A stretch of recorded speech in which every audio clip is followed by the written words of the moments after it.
November 16, sa oras ng 5:39 AM mga bossing ko ay magsisimula ang full moon mga bossing. Yan po mga bossing ko, mainam dahil umaga nga po magsisimula ang full moon 5:39 AM mga bossing ko ng November 16. Pwede tayong gumawa sa umaga kasi sa liwanag na sinag na araw sa umaga, napakaswerte po niyan.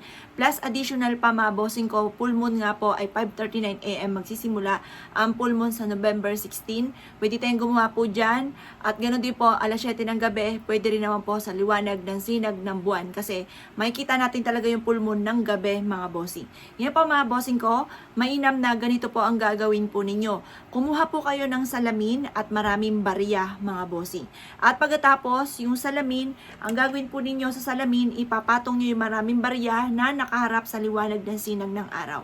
At sasabihin nyo po mga bossing ko, dami-damihan nyo na kasi ang gagawin natin sa barya, ilalagay natin sa bawat sulok ng ating tahanan, ilalagay natin sa wallet natin, ilalagay natin sa ating pong kaha. Upang sa ganon mga bossing ko ay araw-araw tayo na magkaroon ng malaking benta at maging masagana ang miyembro ng pamilya, maging masagana sa loob ng ating pong tahanan lahat ng miyembro ng pamilya at maitaboy ko naman ang mga kamalasan. Kaya dadamihan nyo na yung barya kasi marami tayong paglalagyan mga bossing. Ngayon pa mga bossing ko, ang gagawin nyo lamang, magsimula ka sa umaga ng alas 7 ng umaga, harap ka sa gawing silangan, or kaya po alas 7 ng gabi, harap ka sa gawing silangan kung saan naliwanag ang sinag ng araw, maglabas ka ng salamin at maraming barya, at pagkatapos mag-wish ka ng mula sa puso. Sabihin niyo po sa pamamagitan ng pampaswerteng ito, ay makakamit ko lahat aking mga pinapangarap at kailanman na hindi na kumubusan ng pera, siksik-liglig at umaapaw at napakaraming blessing araw-araw ang darating sa akin mga bossing. Ganon ang mga pag-wish na walang gamit na sana, direct to the point. Kapag ikaw ay nag-wish, lalo na sa full moon at sa sinag ng araw. Proven po yan. Or kaya lahat ng mga kamalasan nyo, itapon nyo ng itapon. Halimbawa, tinatapon ko na lahat ng mga kamalasan ko at huwag ka na muling babalik pa. Tinatapon ko na lahat ng karamdaman ko at huwag ka na muling babalik pa. Ganon ang mga pag-wish sa liwanag ng sinag ng araw at ganoon din po, lalo na rin sa full moon mga bossing. Ngayon pa mga bossing ko, kapag po kayo ay nakapag-wish na lahat ng gusto po ninyo, makabayad sa utang, manalo ng jackpot, araw-araw magkaroon ng malaking benta, matupad lahat ng mga pinapangarap, malayo sa anumang kapahamakan, ganun po, layuan din ng mga tao kasi yung silver, takot po dyan ng mga inggitero, inggitera, pakalimera, chismosa, at mga gumagamit ng kaliwa.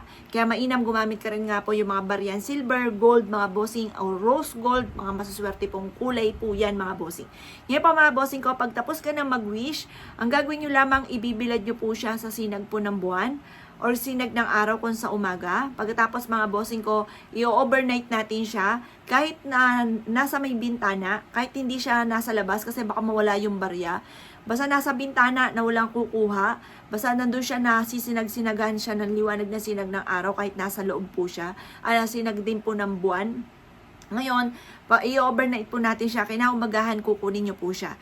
Or kaya po mga bossing ko, yun, sa umaga yung siya ginawa, i-overnight din po natin siya, kinaumagahan, gagawin nyo po ito. Kukunin nyo po siya at ilalagay sa bawat sulok ng inyong puntahanan, ilalagay sa wallet, ilalagay sa bag.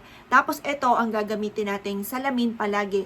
Kada tayo magsasalamin mga bossing, yung gamit nyo pong salamin, nagtataboy po ito ng mga negative energy sa ating pong katawan. Kung ano may mga kumakapit sa ating kamalasan, aalisin mga bossing ko ng ating salamin. Kaya subukan nyo po ito, wag na wag nyo itong kakalimutan, proven po yan. Ako mismo, mga bossing ko magpapatotoo, favorite ko po yan mga bossing ko ng mga pampaswerte. Kaya ako kinaniwala at naisyo po yung gawin, ay siya mga boss. Good luck po, sipo lahat!